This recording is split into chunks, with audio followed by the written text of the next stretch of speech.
Okay, what's the assertion? The assertion is there is a fundamental, clear contradiction without possible explanation between the Synoptics and John as to whether Jesus ate the Passover and hence upon which day he was crucified, whether 14 or 15 Nisan. Now, of course, Nissan is not a Japanese-made automobile or truck.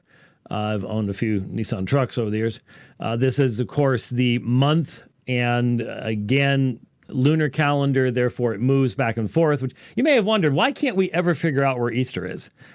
Long history of that in the church, by the way, which we're not going to get into today, but long history of that in the church concerning how you figure out when Easter is to be celebrated, and there was actually difference between the East and the West on this subject. This is actually, it's called the Quartodeciman controversy. If you want to, that'd be a really good Scrabble word, Quartodeciman. Wow, that just wipe everybody right off the board with that one. That you just win the whole thing. Quartodeciman controversy. Look it up sometime. It is, I think, very. It shines a bright light into the second century context of what was developing at that time and what was important at that time, things like that. But anyway, this is why the date changes, is because of when Passover will be observed, and that's done on the basis of a lunar calendar, and so it'll pop back into March eventually. You know, right now it's in April, and so it goes back and forth. So the argument that is being put forward, and you will find this in many books of theology, once again, you buy a commentary on the Gospel of John or on the Synoptic Gospels, Matthew, Mark, Luke, and you will be told that in essence there is a historical problem here. That plainly and clearly John is seeking to make a theological point by changing history and saying that Jesus was actually crucified at the same time the Passover lambs would be being slaughtered. So that makes Jesus a Passover lamb, and behold, the Lamb of God takes away the sins of the world. And the whole idea is, if John is willing to sacrifice history, then should we really be all that concerned about silly things like inerrancy and contradiction and things like that? We should just let John be John, and John isn't giving us a strict history. And so that's why we don't really have to believe that the stuff that accompanied the crucifixion with Jesus is real, or the stuff that accompanied the crucifixion with Matthew is real.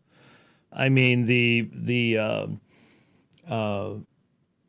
zombie apocalypse, the zombie resurrection, the dead coming out of the grave. We don't have to, that had a certain point. We're not really sure what the point was, but it must have had some point to Matthew anyways. And so we don't have to worry about it. And it didn't really happen historically, and all as well. So this is what we are told, not only by Dr. Ehrman, but by many others. And that is that John and the Synoptics give a different day for the crucifixion of Jesus. Well, is that the case? Well, we know that the Passover lamb was slain on the afternoon of Nisan 14. The Passover feast, the feast of unleavened bread, began that day with the Passover meal that evening, the beginning of Nisan 15. Now, this is where background is important. Nisan 15 would begin at sunset. Begins at sunset. There have been, down through the centuries, many different ways of figuring time, days, weeks, months, years. One of the most difficult studies in antiquity is looking at ancient documents and figuring out what year in the modern calendar that would have been, because January to December, that's natural for us, but that's not how people have necessarily counted years in the past. In fact, it was more common to utilize the agricultural year and that calendar. And so begin the year in the spring, or maybe at harvest in the fall, or whatever. Our solar calendar isn't even quite right. If you want to do a serious solar calendar, then you'd have it starting where the sun begins the day begins to lengthen again, right? If you could tell that would be the way to do it. But the point is that ancient king lists, for example, had what were called accession years. So the first year of reigning would actually be, in our reckoning, the second year of reigning, and you start getting an idea. Man, if you're trying to correlate the Babylonians and the Egyptians and the Israelites and all these ancient documents to figure out who was reigning when and how long they reigned, and it gets ugly, really, really ugly. But in this instance, now we're talking about, well, when does the day begin? How many hours is the day? When does it start? And the Jews began the day at sunset. So as the sun is setting, that's the end of the previous day. And so the day begins when the sun sets. That's the next day. So it goes from Nisan 14. So you would slaughter the Passover sacrifice, the Passover lamb, on the afternoon. So in other words, right at the end of Nisan 14. And then the Passover feast, the Feast of Unleavened Bread, which lasts for a week, begins at sunset. And so you would then partake of that first meal of the entire feast. The feast is not a one-day thing. We tend to think of Passover, the Passover meal, as a singular thing because of what happened in Exodus.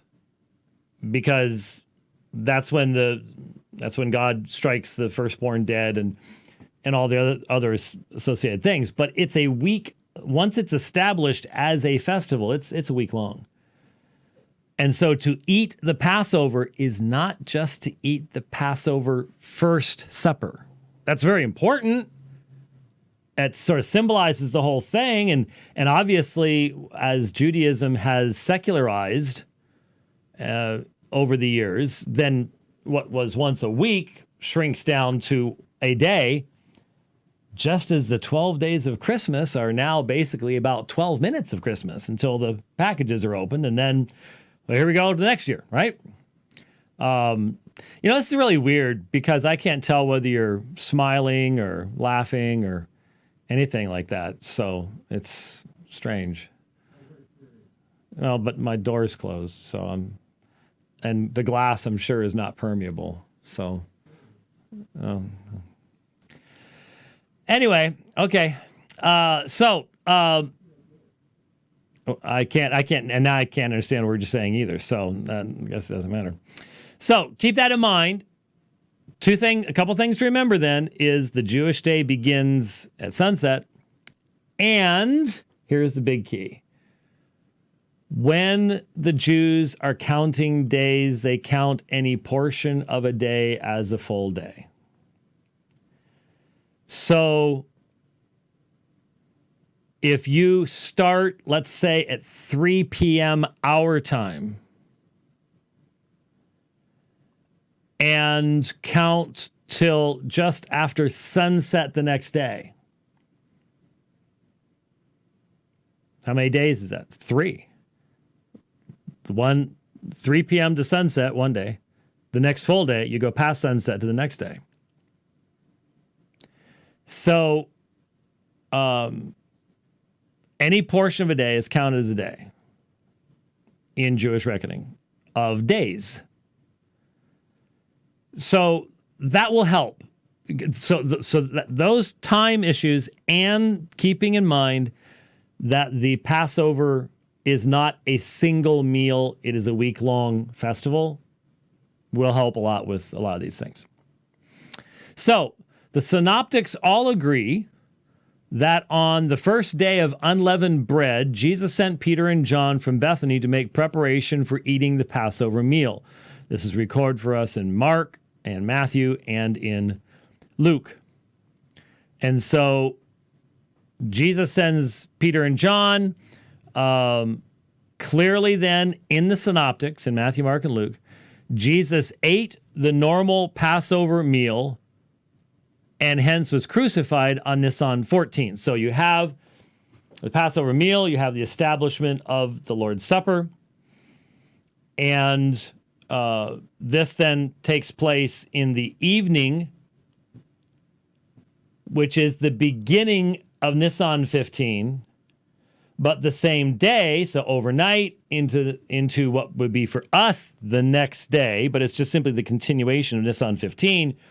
You have, that evening you have the betrayal, the arrest goes all overnight, trial, running back and forth, Herod, Pilate, and then around noon, and then this is another thing.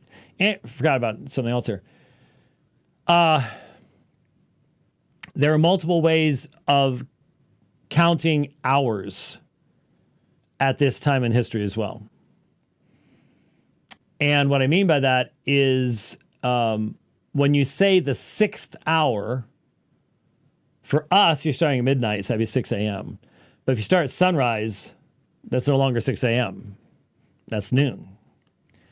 And the Jews and the Romans did this in different ways. So because of the difference in how they handled this, that explains some of the differences in how it's recorded. Because if you're writing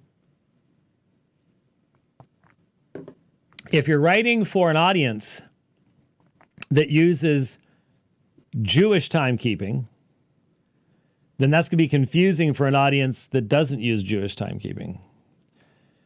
And vice versa. And so you immediately see that there are questions that are raised as to, well, how should you record these things? And we have to look at each one. When you look at the 4 Gospels, and most people feel John is the last one written, and most feel John was written after the destruction of Jerusalem. It doesn't have to have been. But if it was, then it would be even more logical to use the Roman time system than the Jewish time system, because of who you're writing to and who the audience of your work is going to be. And so that's important to keep in mind too, as to whether it was, what is the 9th hour? The ninth hour 3 p.m.? Well, if you start at 6 a.m. sunrise, yeah. If you start at midnight, then it's 9 a.m. in the morning. So it's going to be a 6-hour difference between the two. And you'll notice that there are differences. We're not so much concerned about that right now as another background thing to keep in mind when you're looking at alleged contradictions. You don't ever want to make the accusation of contradiction when the reality is it's just your own ignorance that is producing this. So, in the Synoptics, Jesus eats the normal Passover meal and hence was crucified on Nisan 14, midday approximately, for the sun to be darkened and things like that. Many scholars, including modern and mainly conservative scholars, have concluded that John has Jesus eat the Passover on Nisan 13, so that he is crucified at the same time as the Passover lamb on Nisan 14. And so they would see a day difference, and the day difference they would explain as a theological embellishment. It is meant to create a connection in the mind of the reader that, if we're honest, did not exist historically. Jesus is the Lamb that takes away the sin of the world. Therefore, wouldn't it be wonderful if he's crucified at the exact same time as the Passover lambs were being crucified in Jerusalem? And so that's the idea. And of course, some people would dispute the use of the word conservative here, but what would be generally considered conservative interpreters, you buy a commentary, you're going to run into this perspective. And some of those commentaries, honestly, will not even give space to what would be called a harmonization of the sources. You need to understand, I over the years, I've had lay people who have not had the opportunity of taking Bible college seminary have been assisted when I've pointed a fact out to them that they were not aware of. And that is that when you look at,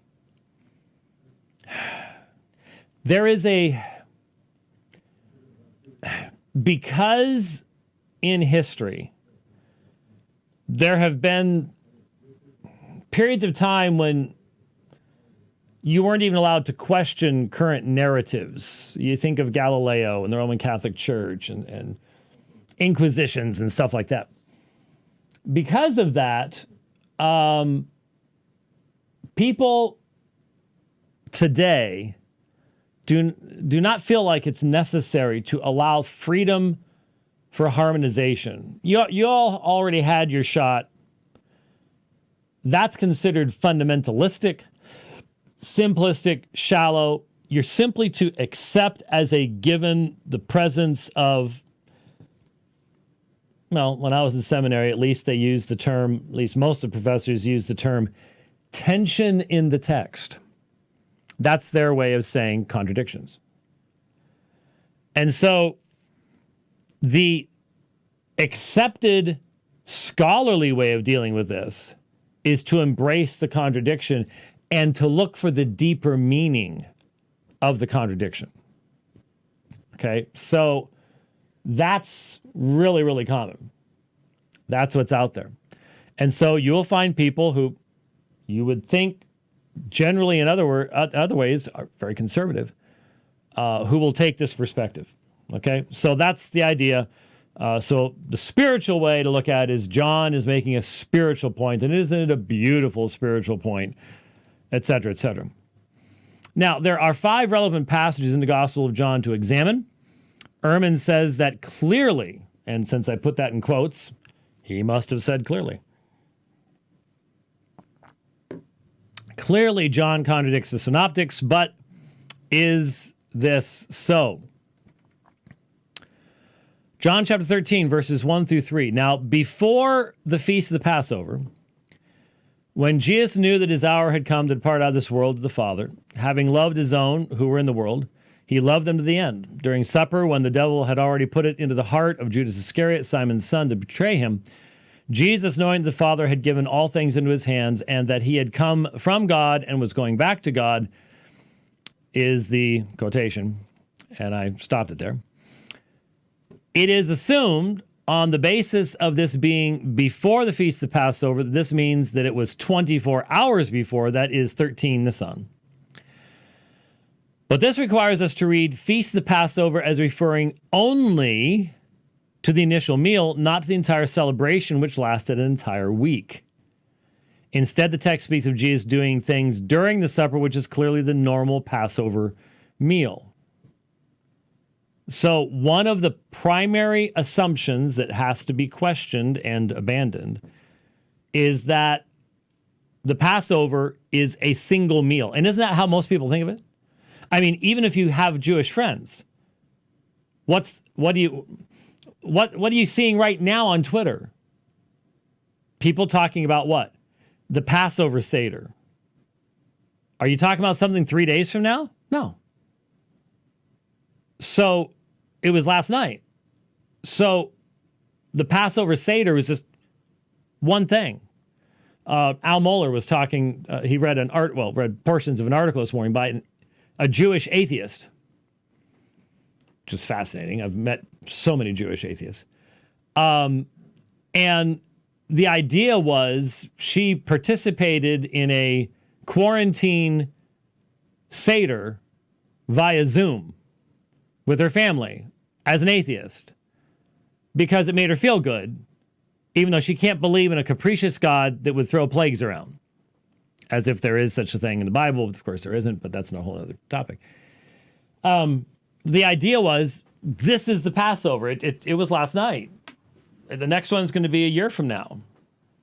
Well, not quite exactly a year. Again, it's lunar. But anyway, it's not considered a feast. And as we're going to see, John is dealing with it as the whole week rather than a single event on what we would call Thursday night, as we will see. John 13:27. Then after he had taken the morsel, Satan entered into him. Jesus said to him, "What you are going to do, do quickly." Now, no one at the table knew why he said this to him. Some thought that because Judas had the money bag, Jesus was telling him, buy what we need for the feast, or that he should give something to the poor. Now notice, buy what we need for the feast. Not a single supper, but for the feast. It is assumed the disciples would not have thought Judas was going to make preparations for the feast if the Passover meal itself was already over. Hence, this must be Nisan 13, not Nisan 14. But there is no reason to limit the meaning of the feast to the Passover meal only, especially because this had been prepared. I mean, that there was special preparation because the supper was unique. It didn't make it the whole feast, but it was unique of everything else that was done during the feast because of the blood and what happened in Egypt and things like that.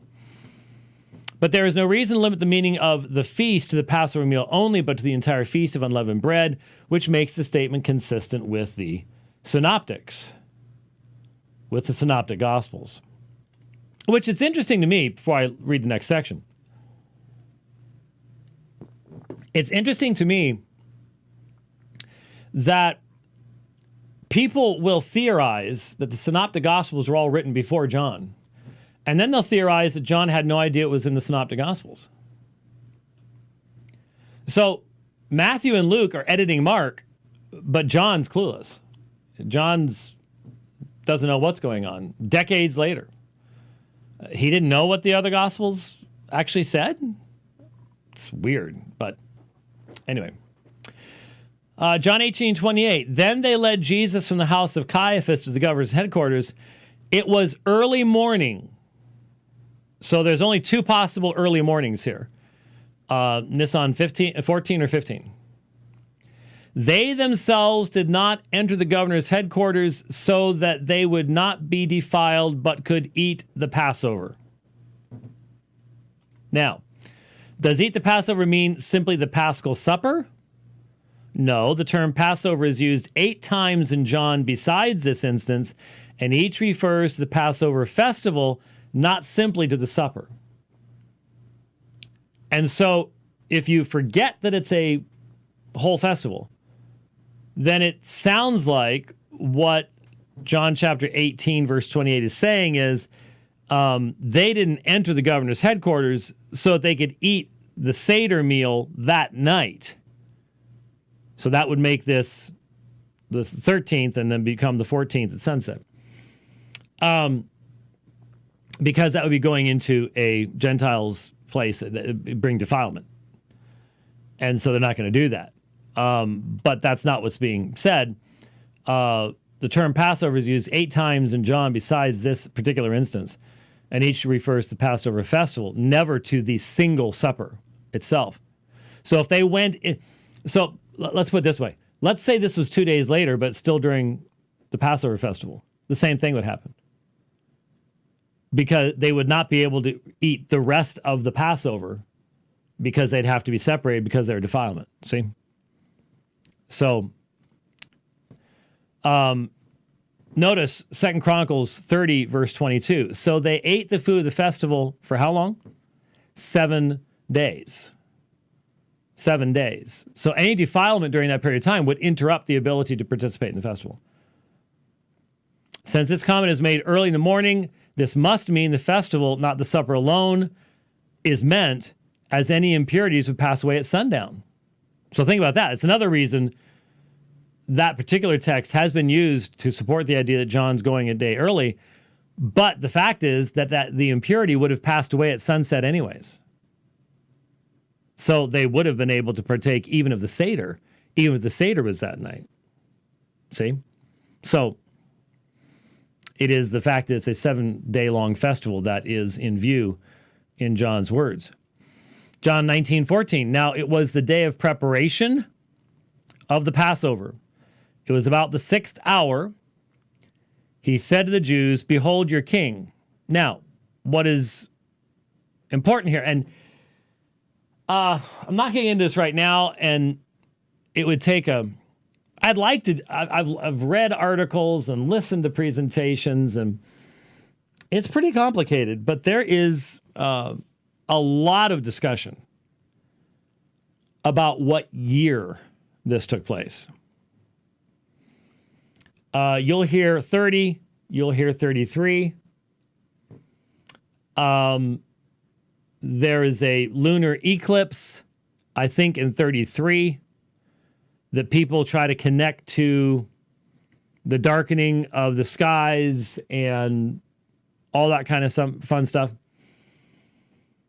And then there's the theory that there was a that there was a conjunction of holidays, so this was a special high feast.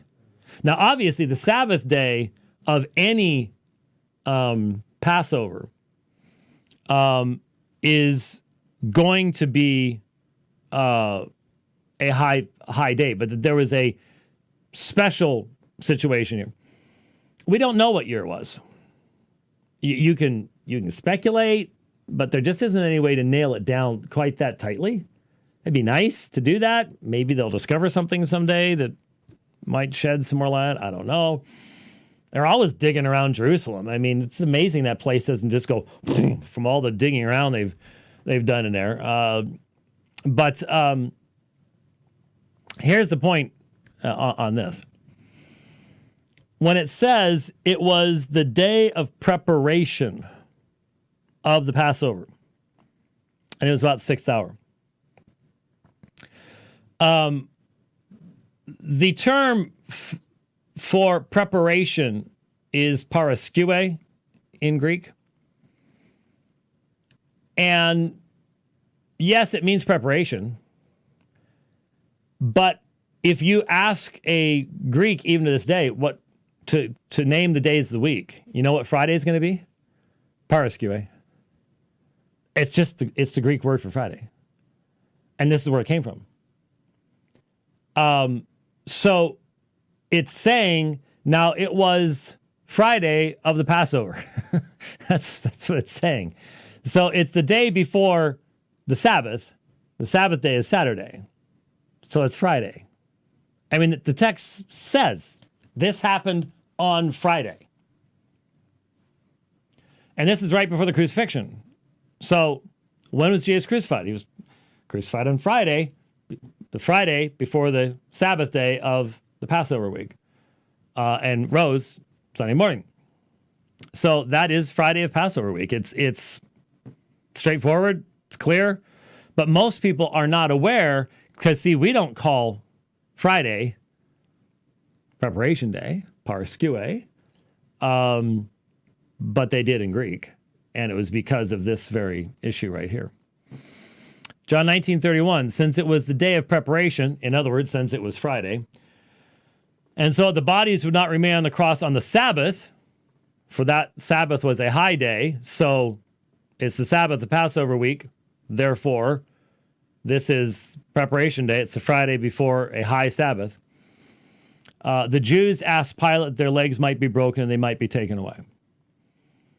And so, straightforward statement, straight up and down. This took place on Friday. That is the specifics. Every day of the festival was a high day, including the Sabbath of the festival. This does not mean the first day of the festival coincided with the Sabbath, altering the timeline.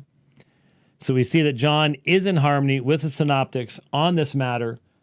It has been just simply bad assumptions at certain points. and then in ignorance of how the Jews count time. Not only hours in a day, 6th hour, 12th hour, 9th hour, 3rd hour, 6-hour difference between Romans and Jews, but any portion of a day is a full day in Jewish thought. And so the audience that originally would have heard Jesus's teaching on the sign of Jonah would never have understood why modern people and why Muslims get all in a tizzy about this subject. They would have gone, no, we get it. Any portion of a day, full day, 3 days, 3 nights, we get it. You have to become a fundamentalist literalist to miss the point of what's being said at that point. It is the usage that existed at that time that determines the meaning of the word, not one that develops at a much later point in time. So, remembering that the Passover is an entire feast, how the Jews kept time, no reason to assert that John is unconcerned about history and has decided to change things around. Then again, I'll tell you right now, I would predict the majority of commentaries on John written in the past 50 years won't even bother to give the harmonization. If you want to see someone else harmonizing the exact same way, A.T. Robertson's Harmony of the Gospels, one of the appendices has the same information in it. And that's been around, when did you write that? The 30s? Maybe 1930s? Maybe earlier? I forget.